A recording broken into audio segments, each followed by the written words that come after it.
We always had a good time whenever we met. No, it was all for the good. Oh yeah, thank goodness for that. It's good to see you once again. And Nana Akumia is here as well. Nana Akumia is the boss at STC, and of course he's here because we have an Arrival Live conversation to have. But there is some relevance to the coronavirus as well, because as you know, STC does travel into our neighboring countries, Cote d'Ivoire and other countries, and so it will be interesting to know what measures have been put in place to help manage the spread on that level. But Kojo Nkrumah, who is our information minister, joins us on the phone to help us understand the latest with the situation. Mr. Nkrumah, thank you very much for your time. Good morning. So let's hone in on the latest news. 2 cases confirmed at Noguchi, and we were told about it yesterday. So first, let's learn about those. These 2 individuals, are they Ghanaian nationals? So as I start off on this particular part of the question, I crave your indulgence that you know that in medical matters, both in journalism and in health management, without the permission of the patient, you can't even disclose who the patient is. So I can give as much information as under the ethics we can, and then I'll stop there. These are 2 males. One came from Norway, one came from Turkey. One is a foreigner, one is a Ghanaian who is domiciled and works abroad, who came down to visit. Both have been in the jurisdiction and briefed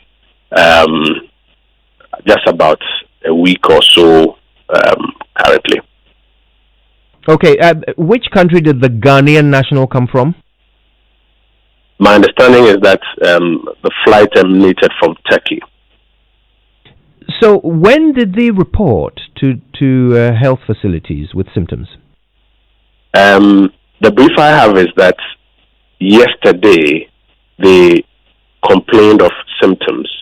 They were put in isolation, and bear in mind that isolation does not necessarily mean health facility. They were put in isolation and samples taken from that isolation place and sent to Noguchi for testing.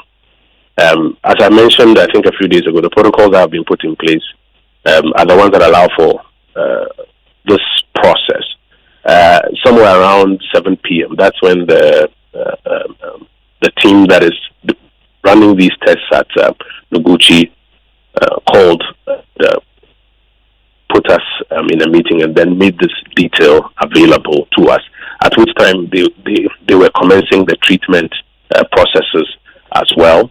The doctors and the nurses who've been specifically trained for this exercise were now on standby to ensure that treatment also was commencing, while the contact tracing, based on the data that is gathered in accordance with the entire system that's been put in place, also commenced.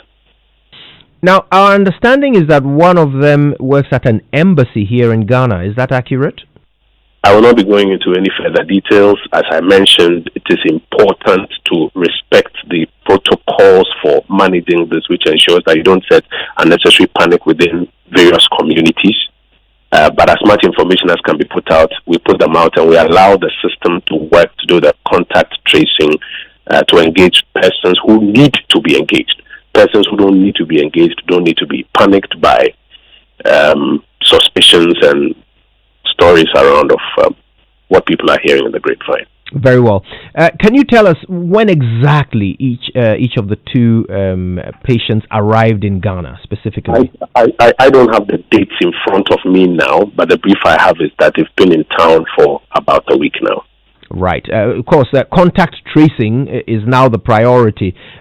So no doubt that information about when they arrived, it would be used. When they arrived, which aircraft they were on, which cabin they were in, who they have been in contact with since they left the airport. All of that is data that is available to the EOC that is handling the case management. Is it part of the strategy to inform the public of which airlines they came on, so that if anyone was on such airlines, they would perhaps volunteer themselves and walk into a healthcare facility so that they can be monitored? the way it is done is that data is gathered. You do know that, for example, when you enter the jurisdiction, you, apart from the screening at the airport, you provide data on even which seat number you were sitting on, how many countries you've been in recently. All of that data, contact data, phone numbers, etc., all of that is available. So if we find out that Yanskon was on British Airways flight 131 on Tuesday, everybody in your cabin, that data is available. You may not need to necessarily do a public announcement that anybody who was on British Airways should start looking for us. No, you have their data and you contact them directly that we need to isolate and screen you. Then other persons don't need to be unnecessarily panicky about it. That is a protocol that is used, and that is what is being used in this instance as well. Okay. Now, some of the people we've spoken to who have traveled through Kotoka have explained that when they filled those forms, they provided rather vague contact information. Somebody we spoke to said they simply wrote Spintex and address. What is the plan if the contact tracing team encounter such difficulties in tracking down some of the people who we need to track down? So two things, or about three things. The first thing is that we all need to educate the public a lot more and encourage people to desist from doing things that will make it more difficult to manage the situation. It's not cool or sexy to do things that will make it difficult to manage the situation and say because of that, the standards should be lowered. If you are requested to provide information, do not provide vague information, because that is how we will not set panic alarms in the broader society. But we need to encourage people to provide the kind of information that makes it easier for us to directly engage the persons we need to engage and trace. And part of that is the information that we put out in the press release, which we put out last night. And I'm grateful with what multimedia is doing, and many other media houses have already started doing. And we encourage you to put that out. Number two, a good number of these persons often is not their first time of passing through our airports, etc. So you have composite data that the Ghana Immigration Service has. Sometimes they may not necessarily provide an address to the last meter, but they will provide a phone number. They may provide an email address. Within the ambit of that composite data, they can also, as part of the contact tracing, mine a bit more and get some more clarity. So if you wrote Spintex, but he gave his phone number, as is required on the schedule, they are able to contact him via the phone number. If you give an email address, they are able to contact via that. Those responsible for the contact tracing, who've been pretty well trained by experts from WHO, etc., have ways of going about this. But let us encourage people to provide the kind of data we need. You don't panic, you rather follow the instructions. So, for example, part of the instructions we are providing are regular washing of hands with soap and running water, avoid handshakes, keep distances of about 2 meters apart, especially from persons with fever, cough, and sneezing. And if you are feeling any of these symptoms, unusually high temperature, sore throats, a cough, a difficulty in breathing, call those numbers so that we can dispatch a team to pick samples, isolate you, and if we have to attend to you immediately, we do that. Those numbers are 050-949-7700 and 0558-439-868. Thank you for that. Now, let's talk about our nation's preparedness. The president announced $100 million is to be dedicated to fighting the coronavirus, to be spent in 3 areas: provision of infrastructure, purchase of equipment and supplies, and then education of the public. Now, we know that the Ghana Health Service asked for some over 30 million cedis for that. The government originally announced 2.5 million cedis to be given to that purpose. Can you help us understand what informed the change from the 2.5 million to $100 million? In the beginning, when the matters were in Wuhan and Hubei in China, the assessment was different. When it now moved to Europe as an epicenter, northern Italy or Italy, UK, etc., the assessment changed. Midway, the president caused the Ministry of Finance to prepare an economic or a potential economic impact assessment, which then also now throws out or shows you how much this country will lose in terms of human lives, economic activity, etc. if we have A, an incident, B, a surge. As these assessments keep getting done, you now have a clearer picture that shows you how you have to step up even your preparedness. For example, the number of beds in your quarantine center. Are they enough to hold an initial case? Yes. Medium level cases? Yes. What if you have a surge? Will one quarantine center be enough? Then now you begin to step up those numbers. Isolation centers and the equipment, the PPE required there. If you have an index case like this, yes. Mid-level cases, yes. What if you have a surge? So it is that continuing analysis that has snowballed that we should earmark about $100 million cedi equivalent. It doesn't mean that that $100 million has been shared for people to go and use. No. It is resource that has been made available. You now have to come to the specifics like we do with all the public financial management issues in Ghana. You now have to come to the specifics that we need to buy 2,000 masks and gloves to augment what every regional hospital has, because you do not know if you are going to get a case in Asankragwa. So if our quarantine center is in Accra and you get a case in Asankragwa, how are you ensuring that they have PPE? Then now you know you have to step up, because now if you start getting cases in Burkina Faso, then it means that are you going to have a quarantine center up north? What are the protocols up north that can isolate somebody there and deal with all of those? Those are the reasons for which the estimates have been escalated. Right. And now specifics will be, when you have a specific, then you go through the normal process for public financial management. Controller and Accountant General is the one who received the warrant. If, for example, we are awarding a contract to produce 1,000 more test kits or to buy 1,000 more test kits, some medical supplier will have to be given that contract. He would have to now be given a payment voucher, go to controller, get your thing paid for, supply. That's the normal process that we're going to use for this. Very well. Now, one of the things that this money will be spent on is the provision of infrastructure. Yeah. Help us understand what the plan is there. You know, the big picture. Are we going to be building hospitals? No, we're not going to be building hospitals. We need to scale up the availability and cubicling of the isolation units and quarantine centers beyond what we have now. That is the kind of infrastructure that we're talking about. When you talk of equipment, touch wood, if you have severe incidents of the case and people are having respiratory challenges, in America right now, they are struggling to get the number of respirators and these breathing machines that they need to handle a total number or even have a certain reserve margin.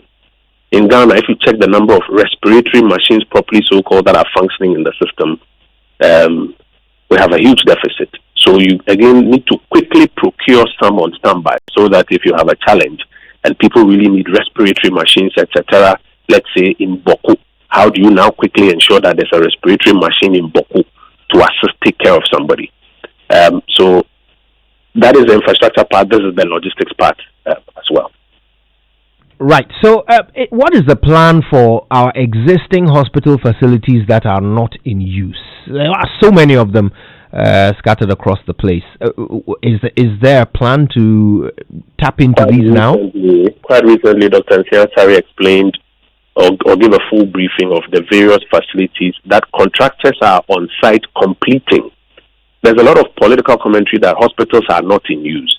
But hardly would you find a hospital completed, fully equipped, that is not in use. Many of these instances, and I'm sure You recall how you have covered some on your station. Take the University of Ghana Medical Center.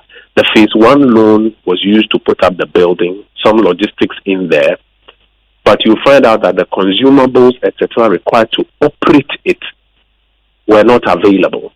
We've had to, since we assumed power, raise a phase 2 loan, which is now availing the consumables, etc. Though the hospital now, because of this second phase, is now operating as a referral center on a limited basis. There are a number of facilities like the one in, I think, Ga West or so that the president recently commissioned, which has now been completed. It is one of the places where you are designating as a center to use should you have potential outbreaks and surges. So it's not as though there are facilities that are sitting idle that can be put to use tomorrow under the circumstances. What we are quickly doing is ensuring that the facilities that have been designated, that have the qualified personnel operating in there, you augment the logistics and infrastructure there so that they can handle any potential cases. We already have a challenged healthcare system, but we're now trying to do new things to deal with a new threat. What is the plan to make sure that whatever we produce or provide now is integrated into our healthcare system in a way that will work? For example, we have difficulties with our ambulance. Our ambulance service, which we are trying to overcome. We have difficulties with emergency care, which we're trying to overcome. So at this point, how are we tapping that into these new plans we're making for the coronavirus? What are we going to do to ensure that we have a more coordinated emergency service so that when cases or if cases start popping up, our healthcare difficulties do not become the Achilles heel for us? We are integrating them. So without going into too much detail, the protocols, for example, for moving suspected cases from an isolation point to a medical facility that can treat include using some of the standby ambulances out of or beyond the 275. You remember we had some standby ambulances that we said for extra matters on high incident routes, etc. About 35 of them also. So we have some of those ambulances that are now dedicated, that should we have, like in these two matters, once you isolate them and you get the treatment center ready and the doctors and nurses are on standby, you need a dedicated ambulance that can go and pick them up and bring them or bring this person to this treatment center. That's an integration of the enhanced pre-hospital system that we've put in place into the already existent structure. But you must understand that in times of war like this, you can't fix everything together. We have to pay particular attention to identifying, possibly confirming, isolating, treating, contact tracing at this point in time. And on a limited basis, integrate the part of our already existing structure that we can put into this. How big is the team for contact tracing? It seems a huge job, to track down everybody who was on the flight, everybody who they've come in touch with over a week. I don't have the number of people in the team in front of me currently, but the brief I have from the Emergency Operating Center is that there's an adequate team that is already on that ball from last night and has commenced that exercise. If we do need to show up those numbers, it's my expectation that they will do so. Are there any other suspicious cases currently undergoing testing at Noguchi? We've had about 56. In fact, yesterday when we sat at the Interministerial Committee chaired by His Excellency the President, as at that time, around I think 3 o'clock, we were informed that about 56 suspected cases had been tested. As at that time, it had proven negative. Between then and 7 p.m., a number of other cases were tested, out of which 2 proved positive. I think that maybe by noon today, there will be another update of the number of suspected cases. How do people come by suspected cases? Somebody's coughing, he has a fever, he has a sore throat, he's feeling unwell. All of those become suspects. And then it is when you pick the sample and you test that you'll be able to know. And that's where we are now. But let us please continue to put out the public education. You don't need to panic. What you need to do is to take the precaution. Wash your hands with soap and water. Use hand sanitizers. Avoid handshakes. Keep your distance. Kojo Nkrumah, thank you very much for your time with us this morning. Thank you. Right, Mr. Ponkrum, of course, is our information minister. Let's keep this going. In the studio with us, Dr. Victor Bampo, former deputy health minister, and Nana Akumia is the MD of STC. Dr. Bampo, if you don't mind, I'll start with you. We've heard the information minister. We've heard the broad strokes of Ghana's plan to deal with this. $100 million. Surely that should be enough for us, shouldn't it? Well, thank you very much. First of all, just to say congratulations to Kojo for the recent honor done him. I think that's it's fantastic. Yeah. Secondly, just to say also that I don't want to do any Monday morning quarterbacking where I'm not privy to all the details of what's going on. So what I'm talking about is based on the history of what I've done before and also what I've learned, through the media and so on. Straight to your question. First of all, I think that it's good that $100 million has been made available. That's fine, but I want to say that we should learn one thing, and that is that health systems are not built overnight. I heard you asking a question about the health facilities that are already existing that are not in use, and I want to give a little analogy. So if you go to somewhere like Italy right now, I think there are about 15,000 cases. Yeah. Now when the at worst case scenario, you have people who have respiratory difficulties, so it's not just about buying the ventilators. Ventilators come with specialist personnel who are trained to use them, and there's one thing I like to keep in mind. It says excellence is repetition. Before somebody excels at something, the person must have been doing the thing over and over again. So we can't expect the 100 million to turn overnight into the kind of people that we need to operate, the ventilators, to do all the specialist things that people need to stay alive.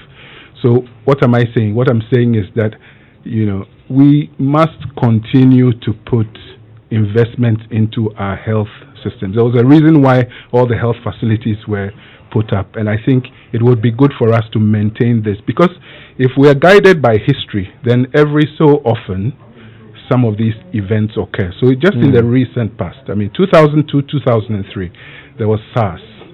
8,000 people infected, 800 people died. 2009, Haemophilus influenza type A, H1N1, same thing. That had many more people there. So then we had Ebola. So we know that it will come. We don't have to sit and wait until it's at our door before we then try to. That's an important point. We're talking with Dr. Victor Bampo. Nana Akumia is here with us as well. Now, when we come back, I'm going to find out from Dr. Victor Bampo where he sits in Geneva and the expertise that he has. What truth there is to this rumor that black man is more resistant to coronavirus than others? We'll discover that and more. But first, let's remind ourselves of those all-important tips. Ago, good people of Ghana. Here are some safety measures on prevention of coronavirus. 1. Cover your mouth with tissue when you cough or sneeze. Dispose of tissue into a bin immediately you cough into it, and wash your hands with soap and running water. Avoid shaking hands and use sanitizers as often as you can.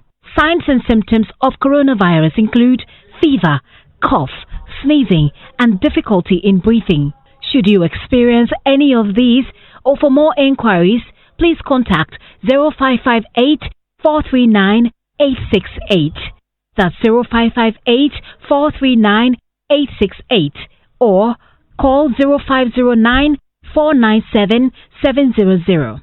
That's 0509 497 700. Remember to always wash your hands with soap and running water. This message is brought to you by the Ministry of Health, the Ghana Health Service, and partners.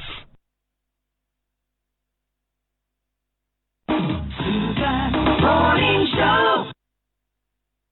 If you have dreams and you need bread, and the bills piling every day, let nobody stress you for money, every day, anytime, on your own, quick credit, you need a loan, on the go, it's on your phone, quick credit.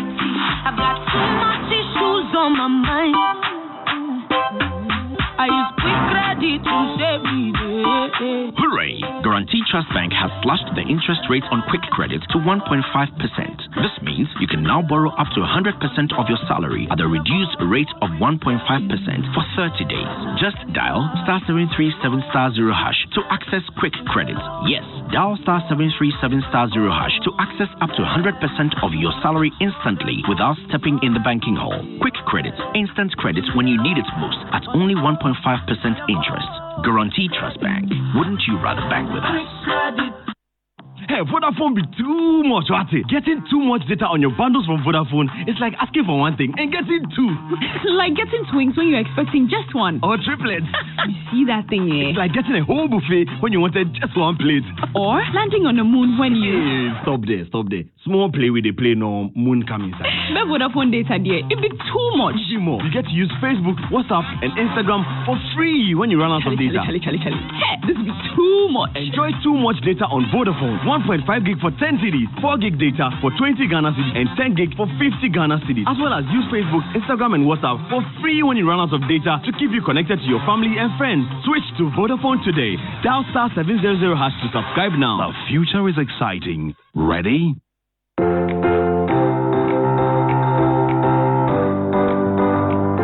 Comfort, durability, finishing, quality. Choosing sofas and beds for your home, office, or hotel couldn't be easier with an exclusive range of sofas and beds in various designs and colors from Latex Foam. There is so much choice, whatever your budget. Latex Foam, your partner for life.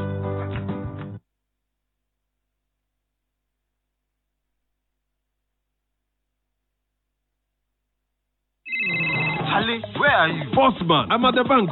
Really? But your car is in front of your house. Bro, my bank on my phone, Charlie. Oh, how? EcoBank, bro. With EcoBank mobile app, I can do everything, anywhere, anytime. Listen, I just checked my account balance, paid Ahmed's school fees, and sent money to my grandma at Walwale. Oh, wow. Wow. Massa, just download the EcoBank mobile app from the Google Play Store or the App Store, or dial *770# and be your own bank manager. Manager. Whether to pay bills or fees, to check account statements, send money across Ghana, abroad, and more, EcoBank mobile app has got it covered. EcoBank Mobile, making everyday people live everyday lives the EcoBank way. EcoBank, the Pan-African Bank. Morning Show.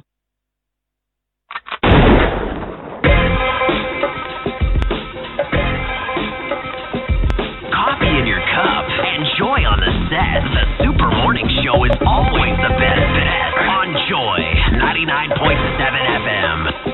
You're welcome back. It's 8:27 on the Super Morning Show, and there's no conversation more widespread and prevalent than that about the coronavirus.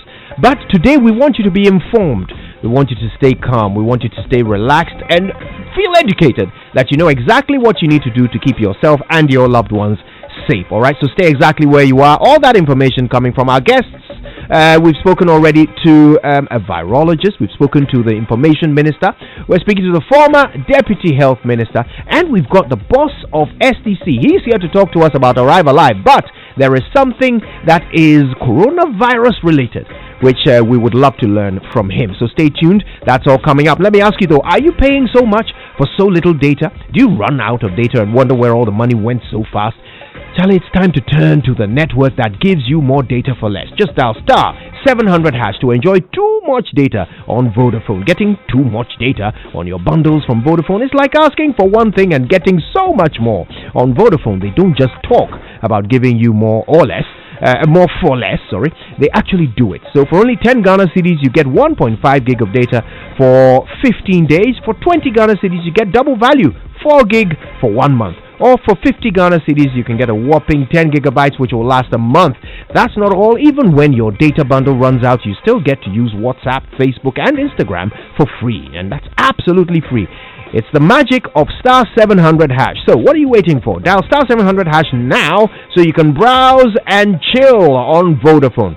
Now, are you looking for a 1-seater, a 2-seater, a 3-seater, an L-shaped sofa, all crafted to the finest detail and available in various colors for your home, office, or hotels?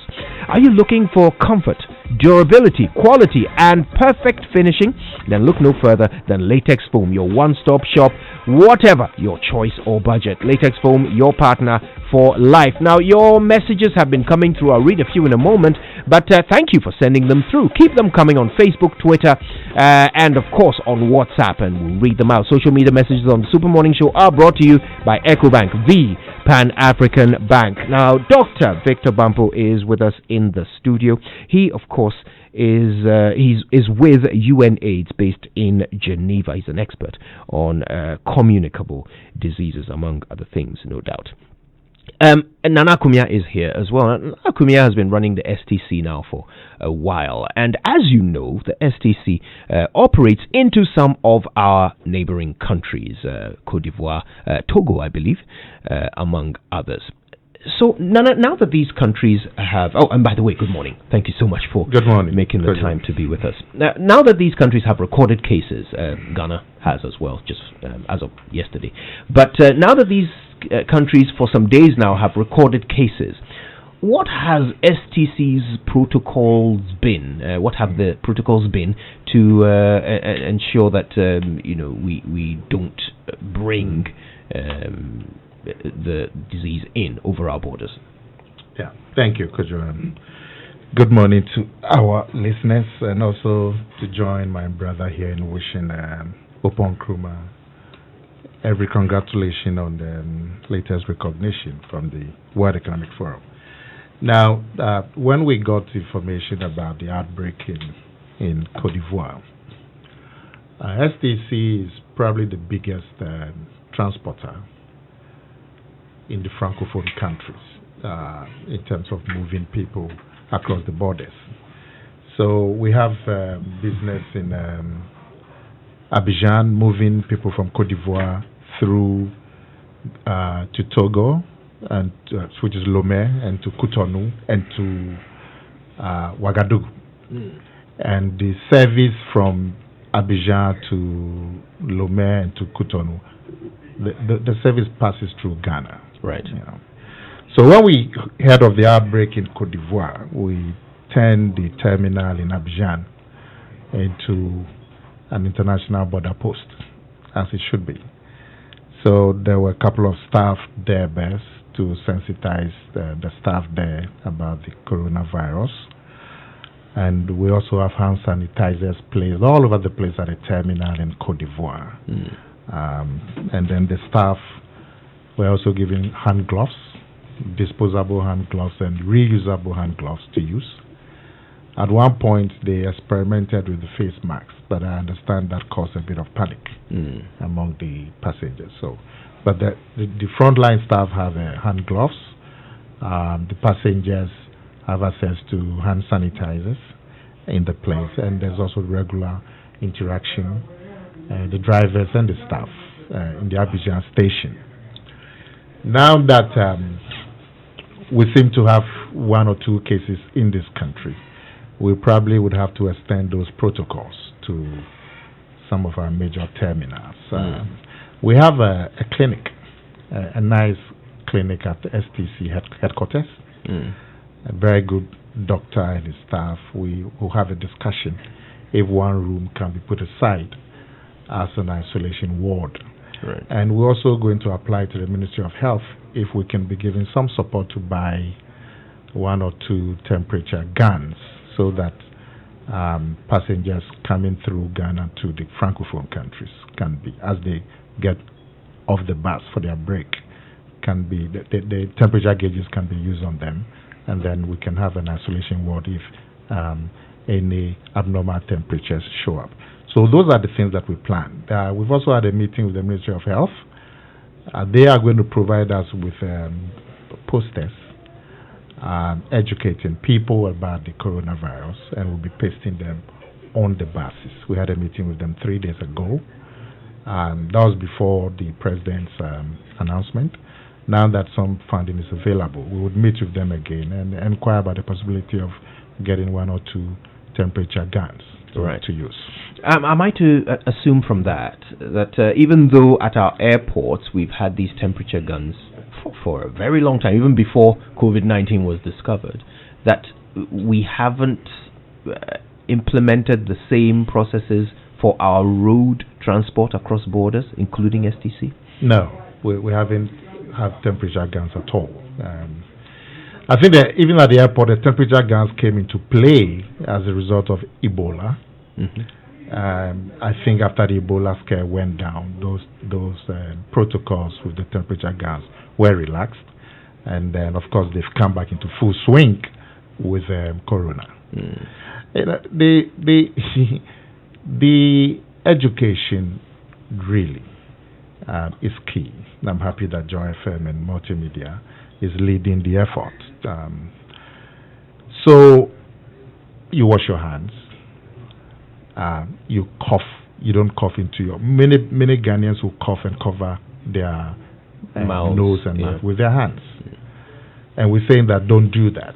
When you cough into your elbow. And also wash your hands.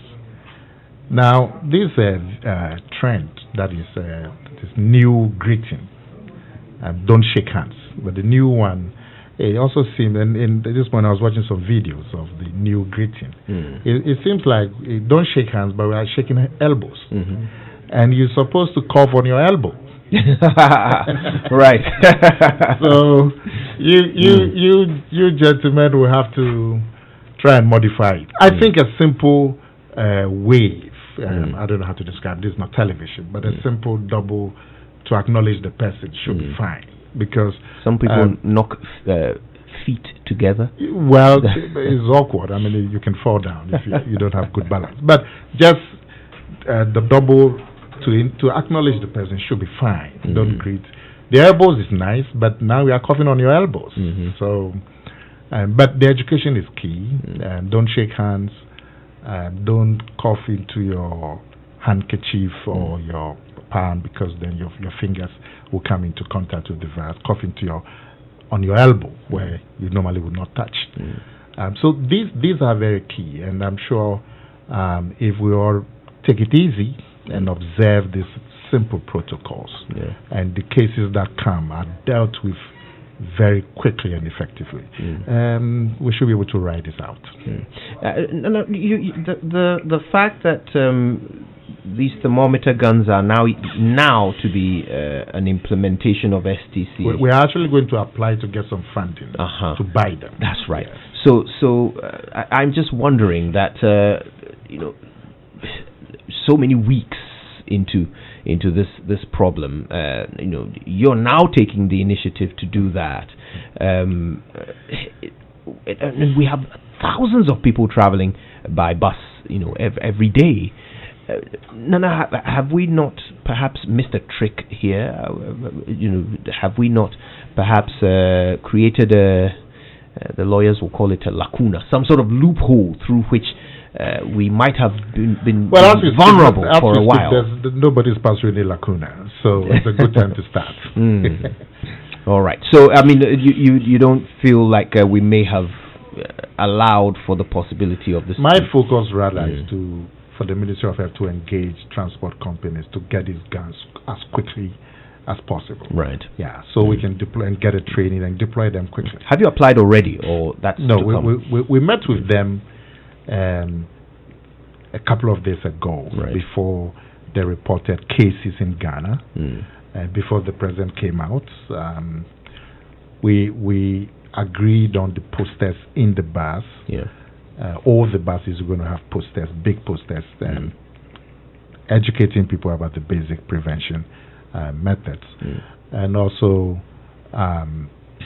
we talked about putting inserts into the videos that are shown on the bus. Inserts about the same message, wash your hands and so on. But now that the reported cases, we need to up our game, and also with the funding that is available. We'll have another meeting with them, probably today, and then put it across. And if they agree and they give it to us in the training, we can then augment the measures with the temperature guns as well. We're glad to see you taking the initiative. We're hoping that other managers of other transport companies will do the same, so that we can have more of a closed loop when it comes to that. Thank you for that. And Dr. Victor Bampo is still with us. We started talking about this thing. I want us to take that global look of it again and see if we can bust a few myths. And by the way, send your text messages through if you have any questions for our guests. Send them through. We'll put them to Dr. Bampo and Nana Akumia. So, one of the rumors, which some people are convinced is backed by reality, is that people of dark skin are somehow more resistant to coronavirus than others.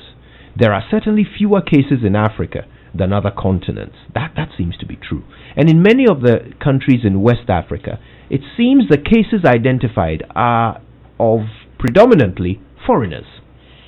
So is there something upon which this particular belief is based, something scientific?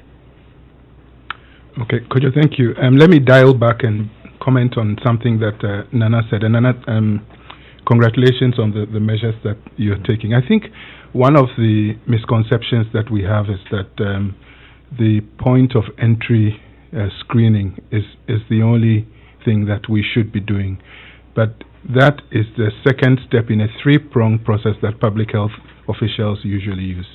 And the second step is, of course, point of entry screening, but also active community surveillance. Right. Because at some point it would come into the country, and once it comes into the country, then it becomes everybody's opportunity and everybody's responsibility to make sure that we nip it in the bud.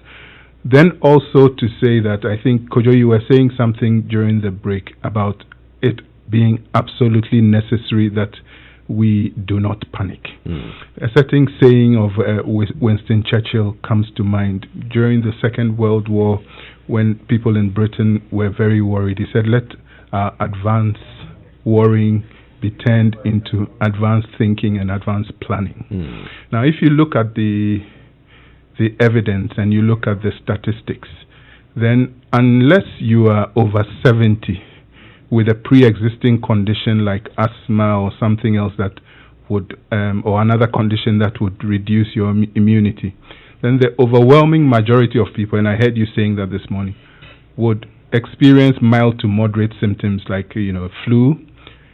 The rest of them would move on to something severe, and then a very few people would then go on to need some kind of assistance, respiratory and so on. So I don't think we should panic at all. We should turn this threat into an opportunity to strengthen our health systems.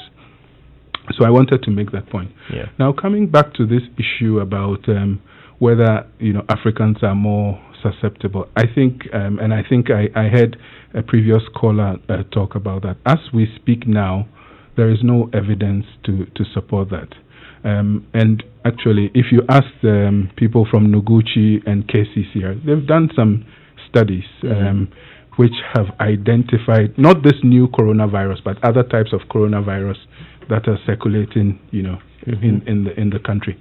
So it's not as if we are not. It's not here. We're not susceptible to it.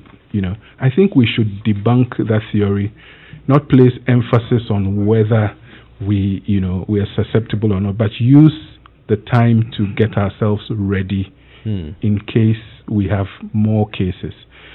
As I've said before, and I'm quoting some work that the WHO has done, and it was published in Africa Report recently. I think it's just following economic routes. So initially it started in Wuhan in Hubei province, and people talk about the fact that there are lots of links between Africa and China, but there are even more links between China and Europe and the rest of the world. So, for example, when it comes to tourism, Africa gets only about 4% of tourists from China, or the tourists from China, only 4%. When it comes to people who go to do work and so on, we only get 16%. Why Italy, for example? I mean, I would hazard a guess. The Milan fashion show. Oh, yes. Has a lot of people coming from different parts of the world, and including Chinese who are relatively wealthy now, going to these shows and things. So if you follow the trends, there are certain trends, and it's just that it is now turning to Africa. So if you look at the way we are getting it, we are now getting it from a secondary satellite site from Italy. The person who brought it to Tunisia was on a boat from Italy and so on. So whilst we can explain why it has not, settled on Africans or in Africa, even now you can tell that every day we are getting more and more cases, So we've been given a break at some time to prepare. It's better to be prepared, rather than to waste our time talking about whether Africans are African. So no real hard evidence to support that, and actually it might be counterproductive to be following that train of thought. I think so. And it's better for us to just be prepared. All right, now let's get a bit of advice on this thing about limiting contact. Okay, it's a difficult concept for Ghanaians to embrace because we are a tactile people. Wherever we go, we contact between each other is just part of the way we are. Funerals, we shake hands 1,000,000 times at funerals and so forth. People are asking, so how about being affectionate with our kids in this time that we're trying to stay safe? Are we supposed to, like Nana Kumia suggested, just wave at our kids? How about sex? Are we supposed to abstain from sex during this time? What's the medical advice here? I think, and I heard you say before that we should treat ourselves as a quarantine site. I think, you have challenges when you go outside, you meet people, and of course, when you're outside, then there are things that come to us naturally that we should try to avoid. So, for example, you're on an escalator and you're holding the railing, or you're turning a doorknob and so on. So, in such cases, I think we should try and modify our behaviors. Right. I mean, I tried to do an experiment about how many times I touch my face every day, and it's you cannot, because it's something that we're so used to. Yeah. It's about behavior modification because you're going to acquire it potentially from outside. So let's try to break that transmission so that we don't get it. When we're inside, so long as we're not showing symptoms or there are no, we don't have any problem, then we will not be able to spread it to the people in our houses. But it's still going to be a challenge. I think that just generally we should use some behavior modification procedures. So should we be touching our kids? Yes, but maybe we should limit it a little bit. Should we be? You asked about sex. Well, I think it will be difficult to say no. Let's not. Let's. But then, if your partner does not have any problems, then you wouldn't have any problems too. Right. So you are worried about our social behavior. Yeah. We love the gatherings, we love the outdoorings, we love the funerals and so on. But I can tell you, our sense of self-preservation is stronger than our need to have social gatherings. If this thing breaks out in a way that all of us don't want, I can tell you, nobody will go to funerals. And of course, if your partner is sick, I mean, you're not going to have what you can engage with them on. So that shouldn't be a problem. But I trust in the Ghanaian sense of self-preservation. And now we just have 2 cases that I'm sure will be dealt with. But if the worst case happens, you would see how Ghanaians will react. Today, when I came into your place, I saw people outside with face masks. It's right outside your station. So that shows you how people would, or what people would do to self-preserve themselves.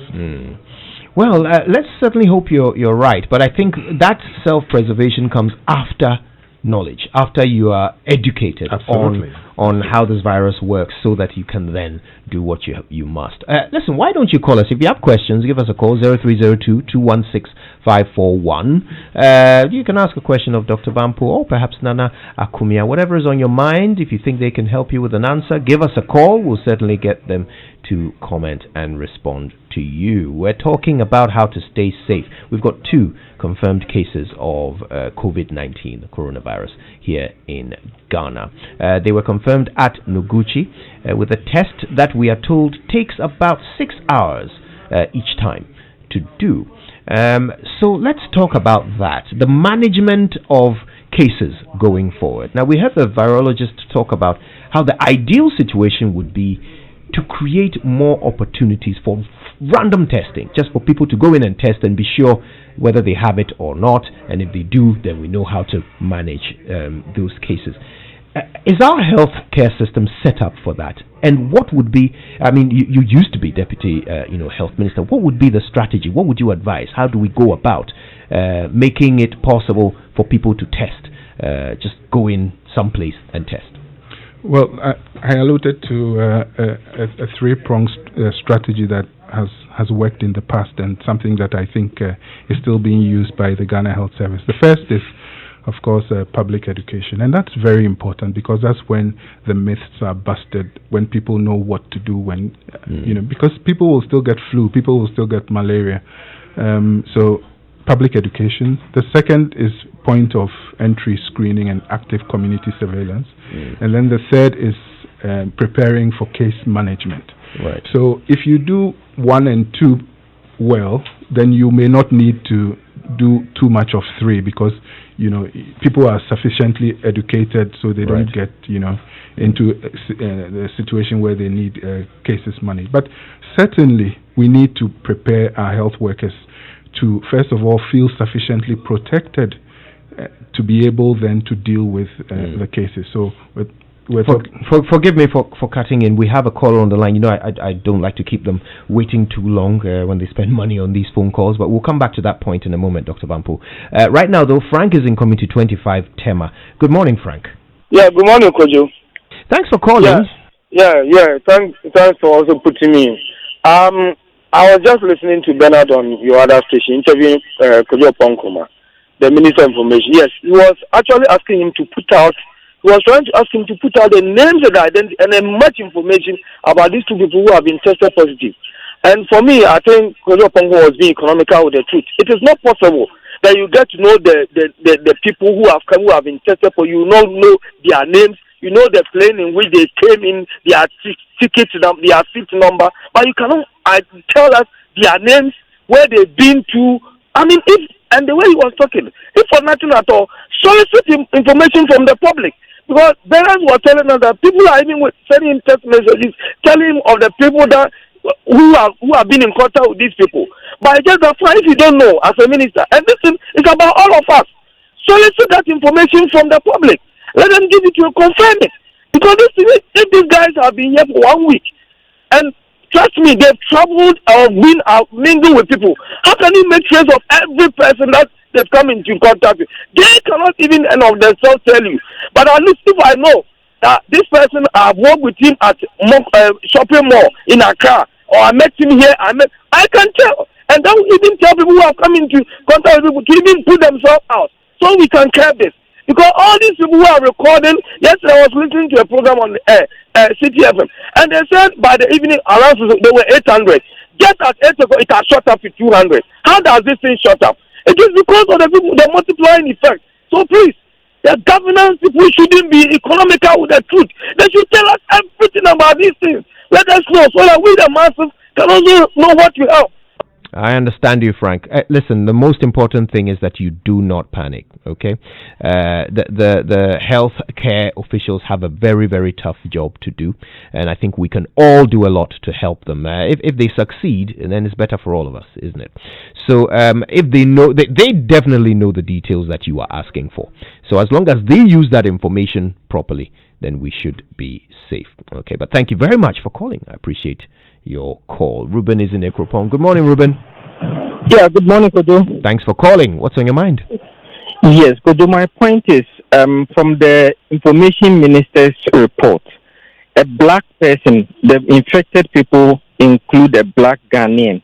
So the notion that Ghanaians or black people cannot be infected is not true. So we should take precaution rather than holding on to that notion that we cannot be infected. That is my point, Kojo. Thank you. That's an important point. I appreciate it. Poncho is in Wenji. Good morning, Poncho. Kojo, good morning. How are you? I'm very well. Thank you for calling. Thank you very much, too. I want to say something about the coronavirus. Since we hear this in this world, we were all thinking about these issues that it will not come to Ghana. We are all human beings, you understand? But we shouldn't blame the health minister, Honorable Kojo. But the only thing is you have to take care of yourself. I hope they give the instructions to us. You understand? Maybe you go to private. After that you have to wash your hands. You go to a funeral or whatever you have to do. When you return back, you have to use soap to wash your hands. Simple. So we shouldn't blame anyone that you are thinking about. So this virus comes to the minister of this. You have to do. You have to take care of yourself. Thank you very much. Thank you too. Nanaya is in community 25 Tema. Nanaya, good morning. Good morning, Kojo. Thanks. How are you? I'm well, thank you. Yeah. I want to say that Nana Kumia, who is there, I really admire him from day one. So, concerning the coronavirus, there's nothing we can do now. It's already here. All we have to do is to listen to the precautions you have to take and survive. That's all I have to say. Thank you. Thank you, Nana Yao. And you can call us too. Maybe we'll take one or two more before we hear from Nana Kumia, who has to leave us shortly.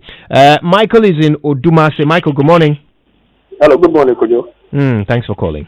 Yes, thank you. I just have some questions. I mean, a lot of people are quick to ask questions. Is it possible to prevent the disease or the virus from entering your country in the first place through the borders, the airport? So, for instance, is it possible to check people's status right at the airport and determine if they have the virus? And if yes, what are you going to do? Are you going to send them back to their countries of origin? These are questions that, because the first thing is borders are porous. How did the virus get in? So can this step be taken to ensure that people do not even get into the country with this virus? That's my question. Thank you. Okay, we'll get you an answer from Dr. Bampo. Ishmael is in Kumasi. Good morning, Ishmael. Hello, Ishmael. Yeah, hi, good morning, and thank you for the. Hi, please. Good morning. Yeah, go ahead, Ishmael. We're listening. Yeah, I think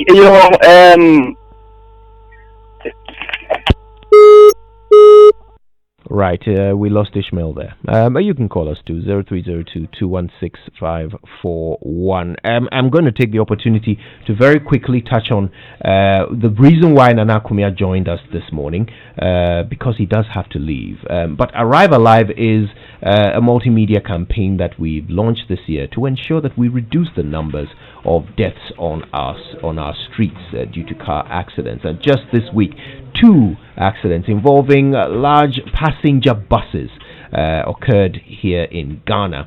And STC happens to be the large bus operator that appears to have one of the best safety records, and it's run by Nana Kumia. Let's see if we can learn from him what measures they put in place to ensure that their drivers and passengers stay safe on the roads. Nana, right, I'm being signaled by the producer to take one last call before we come to Nana Kumia. This is Isaac James in Abokobi. Isaac James, good morning. Good morning, Kojo. How are you? I'm very well. Thank you for calling, sir. We thank God. I would say that the first caller was really panicking. The information minister gave out was what he need to put out. So we should take it.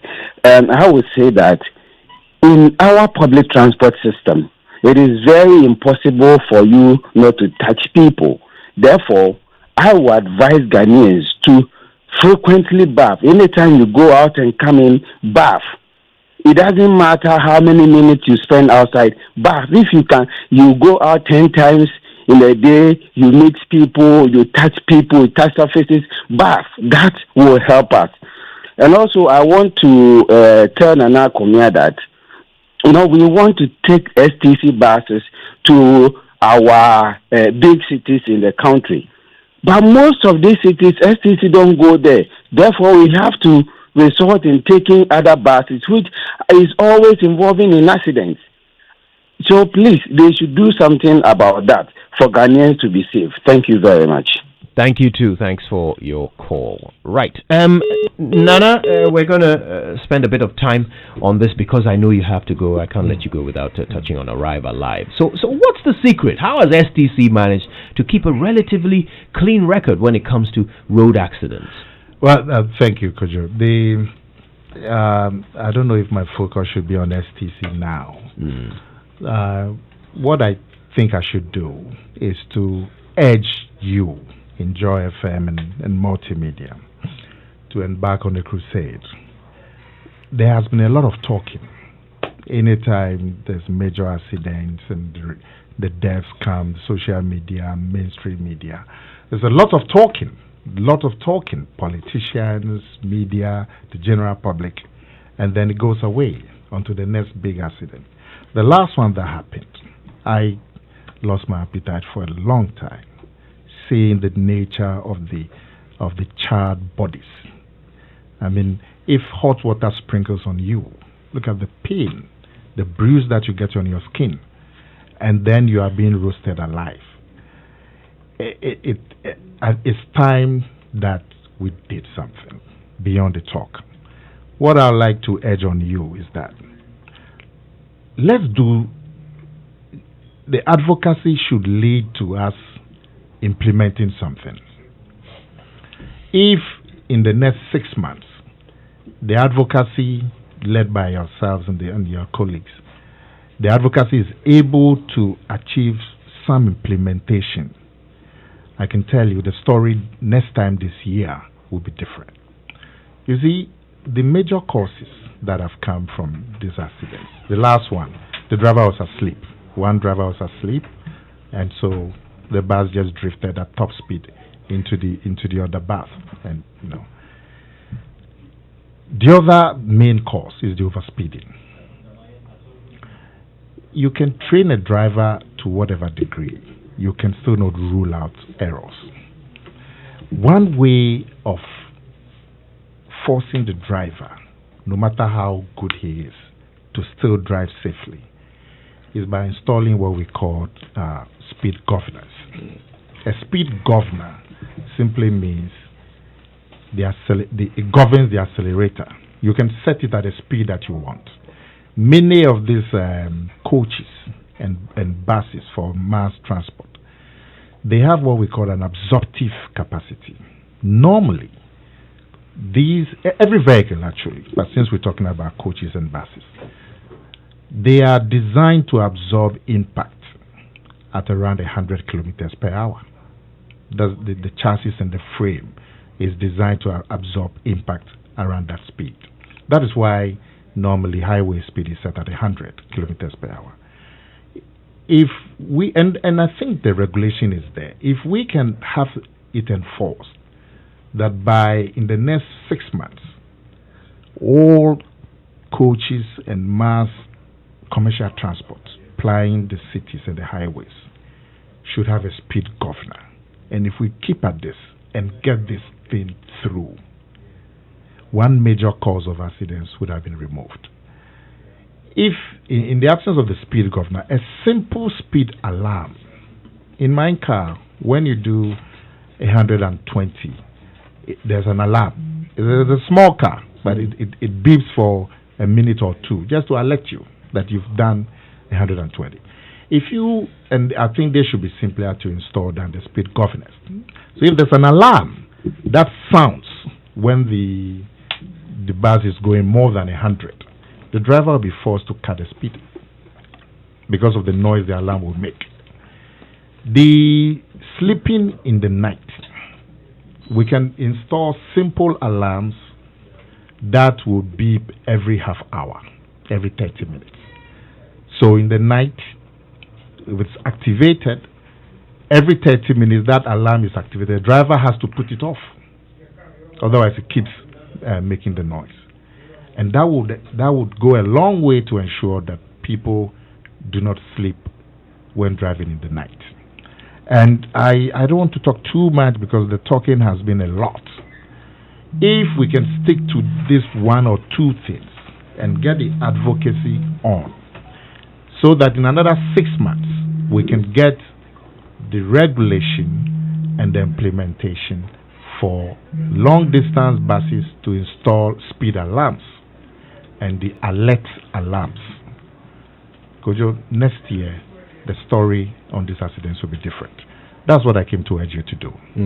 Nana, we have to thank you so much for that. I wish we had a bit more time, but I know you have other engagements this morning, so we're appreciative of your time with us. Nana Akomia, of course, is the managing director of STC Ghana. All right, and as he avoids rubbing shoulders with rubbing elbows with Dr. Victor Bampo and adopts the wave, the airwave, and leaves the studio, we get prepared to get into the next stage of our conversation with Dr. Victor Bampo. It's all about Ebola. We want to understand whether as a nation we are prepared enough. $100 million. What should we spend it on? What should be our priority areas? Does he agree that it should be on testing or maybe contact tracing or building facilities?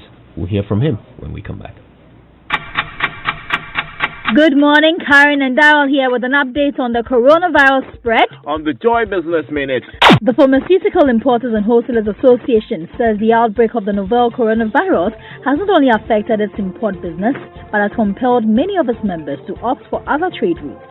MTN Ghana says it has taken the necessary steps to ensure that the impact of the coronavirus on its capacity expansion programs is minimized. The telecoms giant placed a lot of orders for equipment early this year and hopes that even with delays, it would not significantly impact on operations. Meanwhile, the global coronavirus outbreak means millions of travel and tourism jobs are at risk, says the leading industry body. The World Trade and Tourism Council says up to 50 million jobs could be lost because of the pandemic. And stock markets have seen volatile trading as investors weigh the effect of the coronavirus against measures aimed at easing its economic impact. Share markets across the Asia-Pacific region experienced major swings, Karen. It's a pandemic, but don't panic. Just stay safe. It's a new day. Are you ready to make a change? A new part of you journey away to explore the things you never imagined. You're ahead of the race. Committed to you, a partner for life, yeah. Come back, we're gonna make it such a you're out of the problem. We'll brighten your day, transform your life now.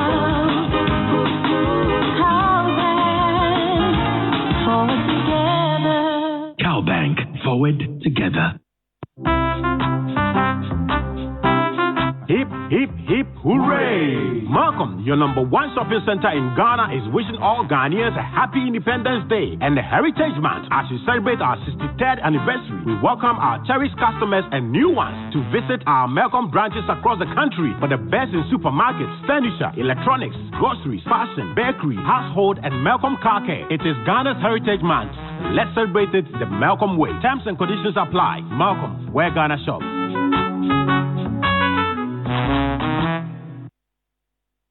In a world where everything is changing around you, sometimes you need to turn to someone you can trust. You want to move with a change in safe hands, and we are here to help. At Societe Generale Ghana, we understand change because we have transformed and evolved. No matter how our name may change, 43 years of retail and corporate banking expertise never changes, ensuring stability and trust. Digital innovation as the world moves forward to help you adapt, upgrade, and keep up. Bank with Societe Generale Ghana and enjoy doing your banking your way, whenever you choose. In our digital zones with cutting-edge digital banking products and quality services, you deserve a better bank and great rewards. We agree, the world only moves because you make it move. SG Ghana, the future is you. Master, are you still running out of airtime? Make unlimited Airtel Tigo calls from as little as 60 pesos a day to 20 cedis for a whole 6 months. Simply dial *111# and select unlimited call bundles today. Airtel Tigo. Life is simple. Aiming to build up or renovate your house? Then you know finding quality products at incredible discounts isn't common. That is why this is for you. From February 29 to March 14th, Batty Days by Battymat offers you incredible discounts of up to 50% on towels, sanitary ware, waterproofing, and much more.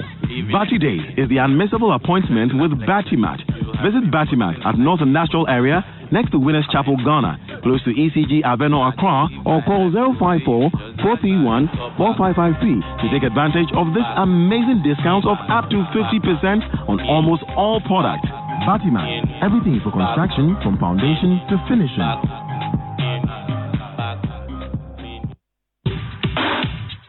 Your office they shine. Yes, I tell you, say for proper and modern ceiling solutions, the answer be Interface Limited. They'll get in stock acoustic ceilings where you go fit make your office fine like my own. Or is it better pass your own self? We can better pass my own. Shall I go Interface right now? Interface Limited is the leading supplier and installer of finishing input materials for the building and construction industry in Ghana. Call us on 0274-999999 or visit our website at www.interfacelimited.com. It's called the phone to end all cameras, with pioneering features like 100 times space zoom, which has captured the imagination of the world. Pre-order the revolutionary Galaxy S20 series now and change the way you experience the world. Get free Galaxy Buds Plus and free screen repair voucher valued at 2,900 Ghana cedis when you pre-order today. Pre-order at any authorized Samsung dealer nationwide. Offer available from now till 12th March. Terms and conditions apply. Come on! What? 1,000 cities, a laptop, and a phone from MTN, and Lydia is in tears, and Springboard is where dreams come true.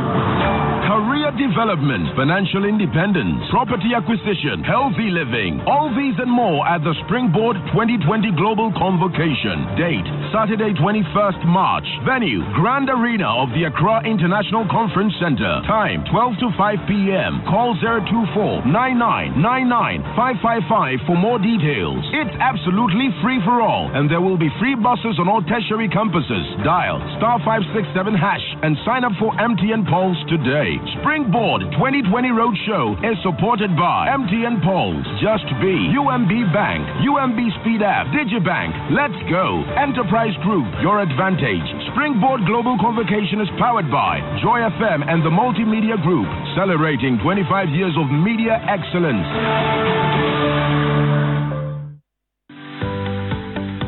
UMB was established in 1972 as the premier bank for the corporate and private sector in Ghana. From our very beginning, as the only Ghanaian bank serving all categories of businesses, we set a standard for excellence and innovation. Over the past 45 years, we've built a financially healthy and strong bank, demonstrated our commitment to our customers and to growing businesses, and exhibited originality and innovation at every turn. At UMB, our focus is built around people, service, products, and technology. These are the key to our present success and our future triumphs. At UMB, we're poised to make a difference not only with our customers, but also in the banking industry. We invite you to share in our future.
No kissing, no touching. I wonder how easy that will be to follow.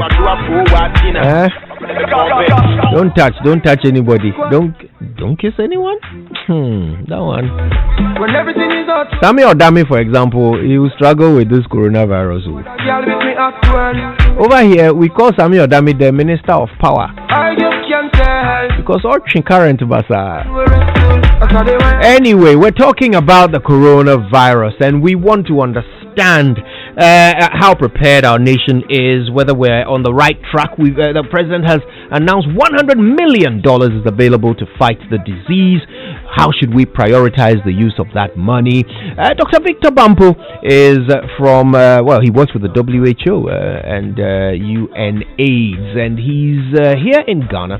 So we're very privileged and pleased to have him in the studio.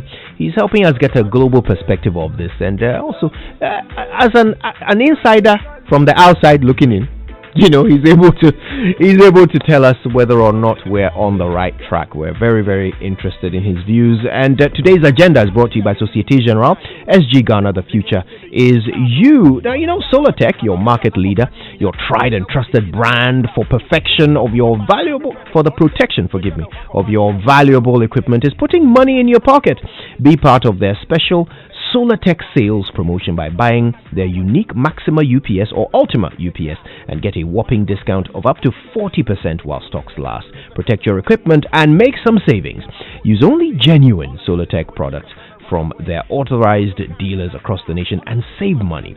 Contact them on number 10 Yiyiwa Drive, Abelimpe, or call 0302-761-450. You can also try 0302-775-106. Solartech, the power to protect. Now, if you've been guessing, you've guessed right. Melcom is happy to introduce its 44th store located at Frafraha Foster Home Junction. Their fully air-conditioned store will be open on Monday, Monday to Saturday, 10 a.m. to 8 p.m. and 12 p.m. to 8 p.m. on Sundays. The Melcom store has over 25,000 products ranging from supermarket fresh foods, homeware, electrical furniture, home decor, garments, sports and fitness, house and kitchenware and hardware. Visit their new branch today and enjoy an amazing shopping experience. Terms and conditions apply. Melcom, where Ghana shops.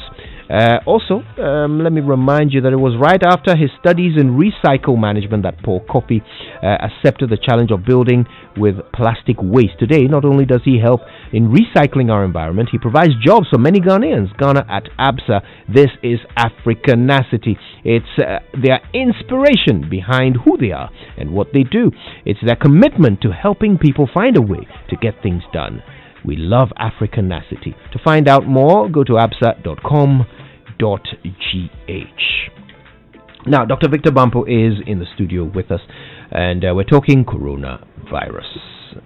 Now, Dr. Bampo, you were explaining before that phone call came through the simple answer to the economic movement of people and why that might be the reason behind the lower numbers so far in Africa. Yes, and I also said that perhaps we shouldn't be too fascinated by, why it hasn't come to Africa, because history teaches us that eventually it will get to Africa, and how quickly we get out of it will be determined by how prepared we are. So rather than spend precious time discussing whether Africans have natural immunity, and let's just be protected. Let's just move on, because let us remember that this is a new disease for which people have no immunity, and it's spreading in a manner that is concerning. So that's a typical definition for a pandemic. So eventually it will get here, and it has gotten here. So best to spend time getting prepared. Sorry, you were going to say. So help me understand something. When you get the virus and you are treated and you get better, you're still not immune, are you? Well, so there is no treatment per se. There is management, because it's a new disease. There's no defined treatment. There's no vaccine. So it's symptomatic management of the symptoms that you get. You're managed. If you're lucky enough not to have any respiratory problems, then you come out of it like you would have come out of any other flu-like illness or viral respiratory illness, and then that's it. The jury is still out there as to whether it gives you lifelong immunity. The literature that I have seen shows that in China some people were reinfected, but don't hold me on that, because now everything is so new that things are changing by the hour, by the minute. Right. Okay. Now, it's always good to learn from those who have done well. So across the world, tell us from your perspective, which countries have done well in managing it? What did they do right? And which countries have done poorly? I mean, Italy seems to be struggling with it. Did they make some mistakes? Are there things we can learn from to be more prepared here in Ghana? Well, Kojo, charity begins at home. Let me give, as we say, some props to former colleagues that I worked with from the Ghana Health Service, Dr. Bedu Sarkodie, Dr. Asiedu Beku, and others. I was pretty impressed with the screening that was at Kotoka a couple of days ago when I came in. Really robust, really tight, filled the forms, had temperature taken, screened, and I think that's good. I think where we need to probably scale up a little bit is on the public education. I mean, sitting here for 30 to 45 minutes, I think the overwhelming majority of Ghanaians are craving for more information. And the way that we can deal with this is to, give the disease and, give this whole thing the oxygen of transparency. Let people understand what's going on, because there are lots of conspiracy theories. The other bit is what I spoke about, and that's the fact that it takes time for health systems to be built. So we shouldn't, just wait until there are issues like this and then we throw money at it. And I'm not saying the money is very important, and I'm really happy that the money has been given. But for example, if we can find 100 million, or if the president has dedicated 100 million to this, perhaps it would be good to find some money to finish off health facilities, make sure that we have this well in advance of any future occurrence. So that's on the Ghana side. Now, going internationally, if you look at the 3 or 4 countries that are most affected, so you take China, for example, 80,000 cases and I think 3,000 plus deaths. According to the WHO, I think their response has been really good. I mean, we've all seen videos of the way they put up a health facility so quickly, the way they, and I think that's great. Italy second, 15,000 cases with a little over 1,000 deaths. The case of Italy is a curious one. I mean, people have all talked about the fact that they have an elderly population. Remember earlier we said that it is really hard-hitting when it comes to people who are over 70 with pre-existing conditions. So that may account for part of it. Italy also has a lot of tourists. Milan, where it started, from, and that area, it really has lots of tourists coming in for the Milan fashion show and so on.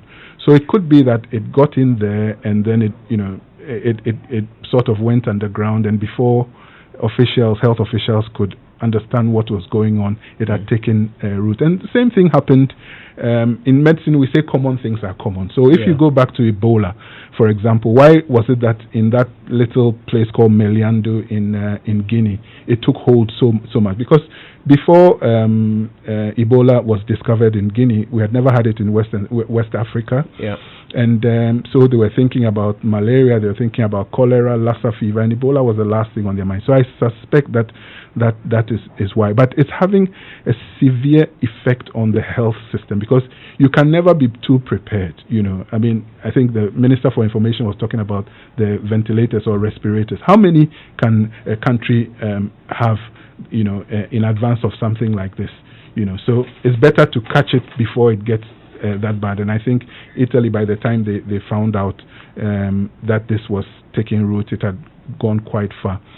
One country that I think has done very well is South Korea. So South Korea has just a little over 8,000 cases, but 66 deaths, which is, I mean, every death is a death, but I think 66 is quite remarkable. They also have an old population, but they've just gone all out. I mean, they're doing testing like crazy. They have, I'm sure you've heard, they have drive-through tests and so on. So they just want to stamp this thing out as quickly as possible. They are one of the countries that also have a lot of people coming in from China. And that's one thing I forgot to mention. If you check the statistics, the number of travelers that go from China to Italy is in the region of 3 million every year. That's a lot. In South Korea, it's up to about 5 to 6 million. Wow. You know, 4, 5, 6 million.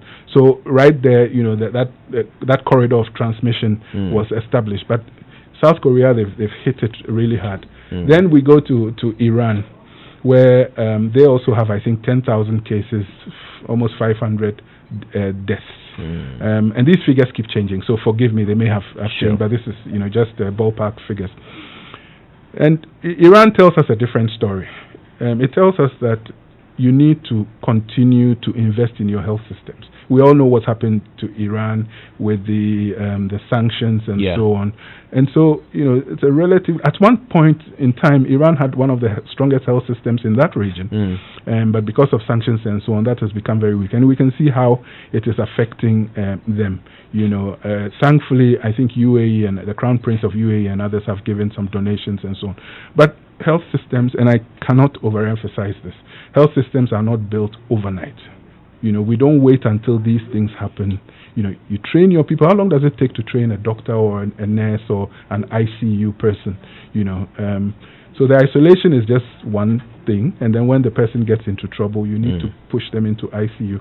You need specialist nurses running 8-hour shifts and so on.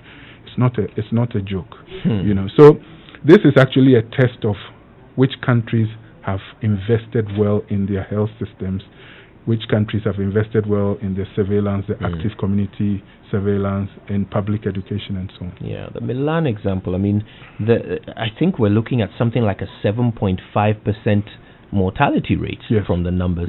And in South Korea, about 5%. Or perhaps a bit less, actually. No, South Korea, I think, is quite low, according to the figures that I have seen. Because you said only 66. And that was a couple of days ago, or yesterday. So that's extremely low, actually. That's low. No, it's Iran I was thinking about, that about 5%. So clearly, in some countries, it kills more people. But what is the thing that we have found that those who die from it have in common? Well, so far, they all are people with, most of them, the overwhelming majority are people who progress to the later stages.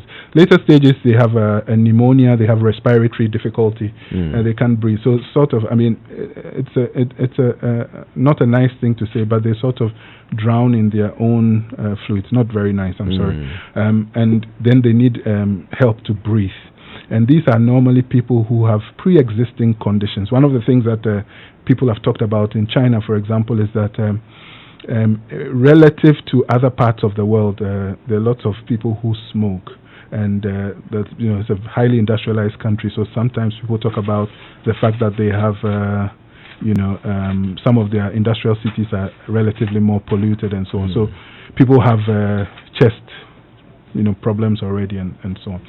So it's for people who are already having challenges, asthma, maybe you have cancer, something else that has made your immunity come down. So it can take a hold. If you look at the people who've died in the UK in the past 2-3 days, there was an 89-year-old man who was, had pre-existing condition, and then a 77-year-old woman. But that's normally the trend. Luckily, for children, it gives them a pass, more or less, so that's a good thing. That's good. Thank goodness for that. So here's how I'd like us to wrap up, Dr. Bampo. We've got $100 million. The president says that's available. Now, we talked earlier about what that money should be prioritized on. The virologist we spoke to suggested that, look, allow more people to test. But how about other things like contact tracing? To my lay mind, it seems like the toughest job when it comes to managing the spread of a virus. Contact tracing in a country like Ghana, where people's addresses are, I live, after 2 minutes after you pass the Wachi seller, where people are not likely to give you their real phone numbers if they don't know you and so forth. Contact tracing. Once we determine that this is a confirmed case, that process, will money help us do it better? Well, that's an interesting one, and it reminds me of what we were talking about during the break, and that's about Nigeria. Yeah. And just to say that Nigeria has done a very good job. They did a very good job when it came to Ebola. In fact, we did learn from them. We learned a couple of things from them. You remember there was a Liberian gentleman who flew, with an airline, came through Accra, and then went to Nigeria. And they had set up what they called an emergency operations center because they had polio in the past. They tried to eradicate. And they used that same system to work on Ebola, and they did the contact tracing and all that. That was fabulous.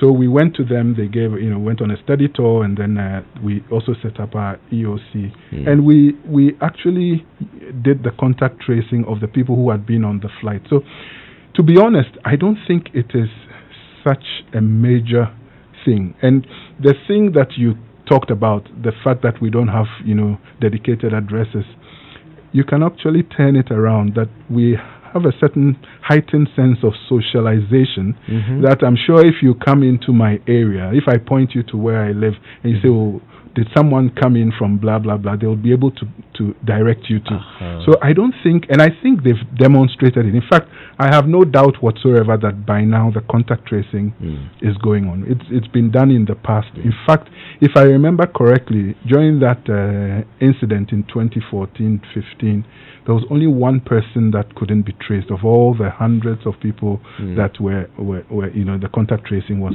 employed on. My point is that I think these things, and maybe I'm beginning to sound like a broken record, but we don't drop everything and then when these issues come up, try to resuscitate or just, get things working. So it's more about continued investment so that we have them, there to be used as soon as we need it. So I'm not worried about the contact tracing. Right. Do you think it's necessary for us to know more about these two cases? The information minister was very reluctant to share details, but is it in the public interest to know more about these two individuals so that perhaps if others have come in contact with them, they can voluntarily submit themselves for testing and so forth? I think the information minister was clear about the thin line between personal knowing my status and and then the public good. So there's a certain tension about my rights to privacy and so on. I think the more important thing, and sometimes we are driven by social media to we want to know who it is. Sometimes not just because and I'm not taking myself out of it. It's not a criticism of anybody per se. But sometimes we want to be the first. Oh, he's a person from this country and that country. I think it's important to know that there are two Ghanaians or two people who've come into Ghana. They have a case, and the health workers are working on it, and they are doing the contact tracing. If you need to know more, for example, if you're on the flight, I'm sure they will contact you. But it then comes back to the oxygen of transparency and the frequency with which we are given the information, so that people don't have room to speculate and think that something else is going on. All right. Well, Dr. Victor Bampo, I wish we could go on for a bit longer, but our time is up, and I'm so grateful to you for making the time to come in and help us understand more about the coronavirus. Now, when we come back, the National Science and Maths quiz